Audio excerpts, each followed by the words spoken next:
Hell yeah, brother. Hell yeah, brother. Another wedding ring. I've got 2 wedding rings from this car.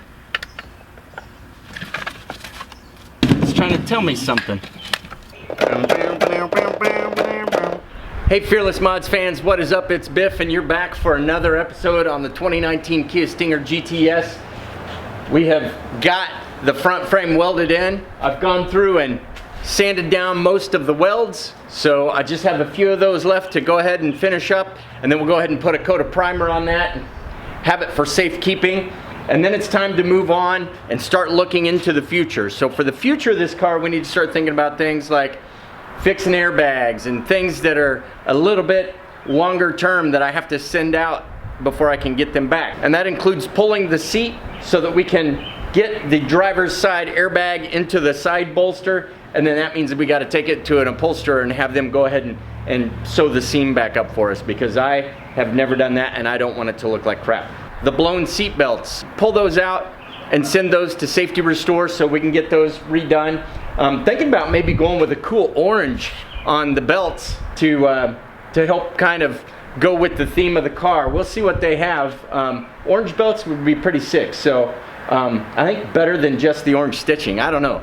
Let me know what you think in the comments. Let me know if you think it needs that kind of flair. Stay tuned, it's gonna be a lot of fun.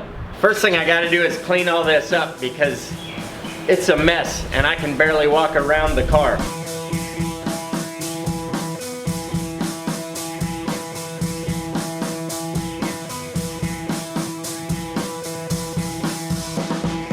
Shop cleanup is done.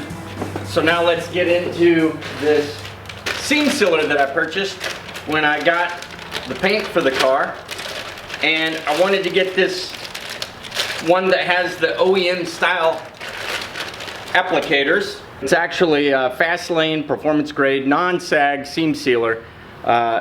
Comes with 2 sides here, the applicator that mixes it, and then a device here where you can trim it down to the width you want and then apply and get that OEM look for the seam. By the way, this says that you can work it for 4 minutes and within 10 minutes you can paint it. We won't be doing that, but the workable limit is good to know because we're probably gonna have to work it into some of those seams before we put down our final good looking surface seal on it.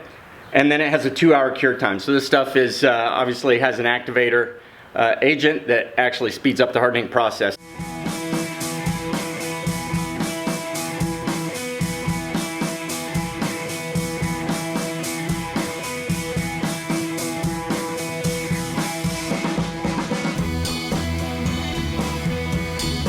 We got the inside all seam sealed.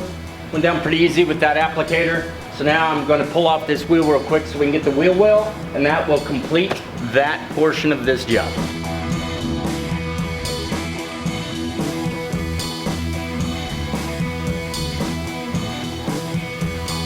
Seam sealer's complete. Let it cure, and it does cure fast. My goodness, that stuff's hard to work with quickly, but it does cure fast. Perfect for a little job like this. And anyway, that's going to cure, be ready for paint. And meanwhile, we're going to go ahead and start hopping in here and getting to some airbags and pulling that seat. Again, want to give a huge shout out to the guys at Offenburg Kia. They gave us some great pricing on some genuine Kia parts. And you don't necessarily want to go with those cheaper Kia websites because you don't know what you're getting. I know that I got genuine Kia airbag replacement parts from the Kia dealer, and that gives me a lot of extra reassurance when replacing everything that makes the same cocoon that saved the person before me will also afford me the same protection. So the first one we're pulling out here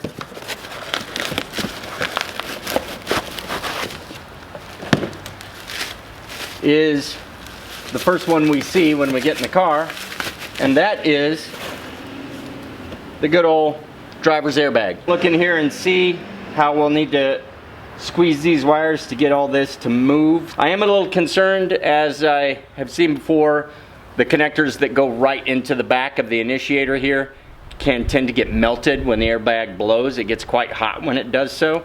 So we'll take a look at those when we pull them off. We may have to order some new tips to put on this if they are melted, but fingers crossed that we'll be able to pull it out and have good connectors and be able to go ahead and just pop this in. What we've essentially got is this airbag module here like this, and we need to go in and push that metal bar inward to get it to clear the tab that's holding it on. So I am taking this skinny screwdriver, slipping it through the hole. I can see that wire way in there, and I can feel myself pushing on it, and when I do, I can see the airbag moving. There we go. Looks like we got that side loose. Keep a little pressure on this to keep it from snapping back. There we go. We got both of those. Now there's probably one on the bottom. So I can see it. Oh yeah, there's one right there. And there we go. Airbag is released. Connectors look good. Let's see how they are when we pluck them off here. I'm gonna unhook some of these wires here.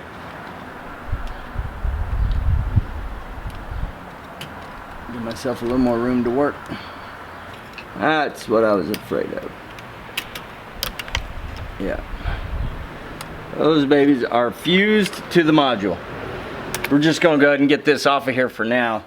I'm gonna have to buy some new clips to put on here. As you can see, these are fused to the back. They, like I said, they melt in there because of the heat from this charge. In fact, the whole back of the charge is bulged out now. And these are kind of like angling cockeyed like this, just because of the way the force that comes out of that little explosive charge. The new one here, you can see they're nice and flat, but we're gonna have to get some new clips to put on to these wires so that we can put the new module on. So that'll be the next thing we order for this airbag. So it's on hold. Let's move on to the knee airbag.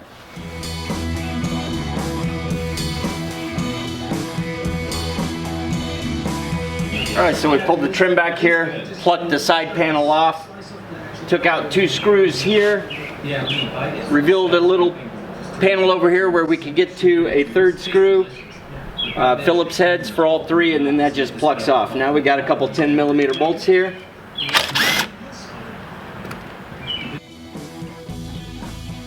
Two plugs and away we come. Let's grab the new one and stick it in here. Quite possibly the easiest airbag ever to put in.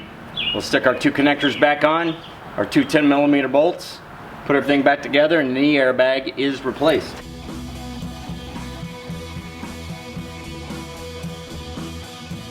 That's how you replace the driver knee bag airbag.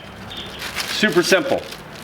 I think before I move on to the curtain airbag, just to give myself a little bit more room, we're going to go ahead and take out this seat. And then we can also start getting into these side bolsters to pull out the seat belts so we can send those off.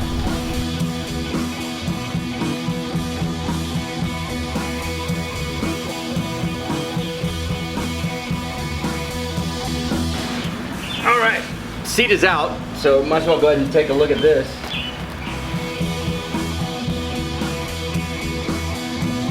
This one comes without packaging, and this snakes its way under the seat, and it's just got 2 bolts on the inner edge.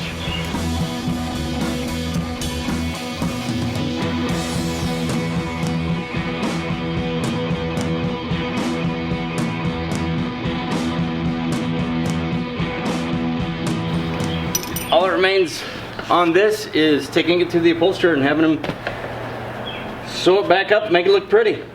2.5 airbags down. Well, we'll call it 1 airbag down. Right? 1 completely done, 2 half ones done. Yeah, we'll call it 2.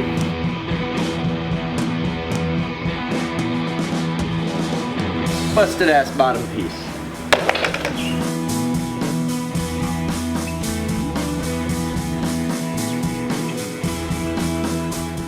One 2-stage seat belt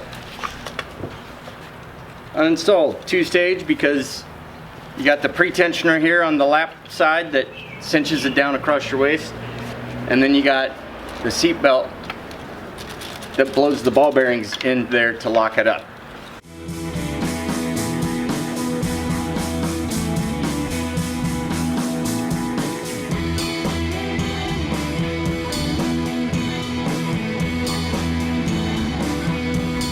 Huge airbag ready to install.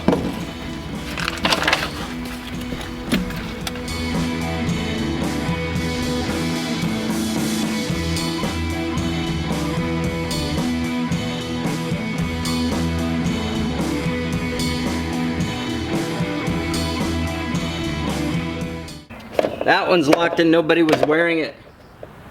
Hiya. That's not cool. Oh man, I might have to cut that one. There's no way, that thing's tensioned up. It's interesting that the passenger airbag wouldn't blow, but the seatbelt still would. This thing is so tight, I'm gonna use metal snips.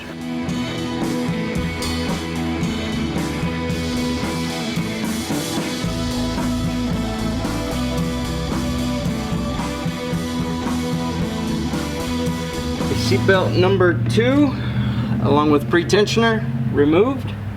Curtain airbag, knee airbag are in.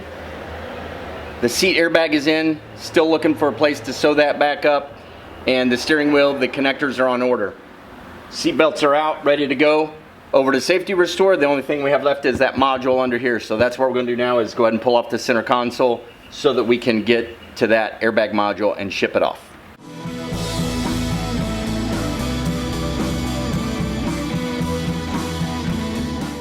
Right, so that wasn't too bad. First thing I did was I removed the 3 screws that hold on the shift indicator so I could get it out of the way. And then there's just a bunch of little plastic tabs around there. 3 on one side, 2 on the other, and 1 on each end, and you just kind of give them a little bit of pressure and push them up to get the boot to come upward. Rotated it sideways, twisted this around, and then pulled it off. 2 or 3 connectors underneath there that need to be disconnected. Interestingly enough, everything is marked left-hand drive.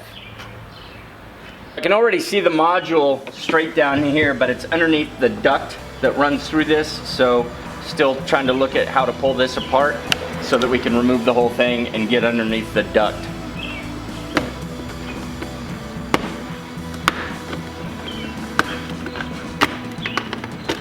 The side panel here has this hook on it, and that hook is at the forward edge that goes into this spot right here.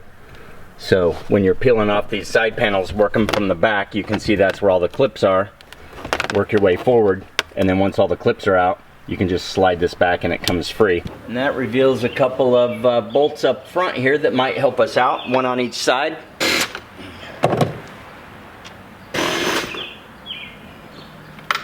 Okay, so we got the 5 bolts that hold it in, the 2 underneath the carpet in the console here, the 2 up front on the sides, and then 1 bracket right here on top of the back part of the shift lever here. So that allowed the whole thing to come loose and pull backwards. Okay, I've got the wheels chalked. I'm going to hit the start button twice without my foot on the brake. So the car is on now, and I'm going to pull it. Well, actually now I'm going to put my foot on the brake and bring the shifter back as far as it'll go. That gives me some room to continue on back with this. Now there are wires behind the console here, so I'll disconnect that. Another wire here and another wire. Alright, so we got the 3 wires at the front disconnected. The big white one here. There's a little blue one that connected in right here. And then there was a blue one up top here. Got this one from the top, these 2 from underneath. And that allowed us to pull this back. I'm going to go ahead and put it back in park. And shut the car off. This is definitely easier with the driver's seat removed. But you can see here's the blue wire we disconnected. The white one and the blue one up top. The 2 bolts are here and here on the side, with the 3rd one being at the back of the shift lever, and then these 2 in the bottom of the console. And that clears up so that we can get to our module here. It just has some Velcro over it, so we'll have to push in the keeper,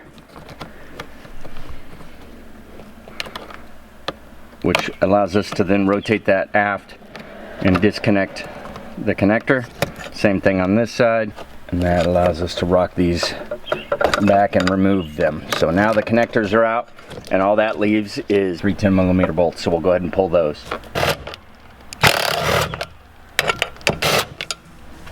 We'll want to remember that our grounding wire is attached to this one here when we go back in. And there's our airbag module. Easy as that. All right guys, so we've got the seat belts and the airbag packaged up, ready to ship to Safety Restore, and everything is ready to go.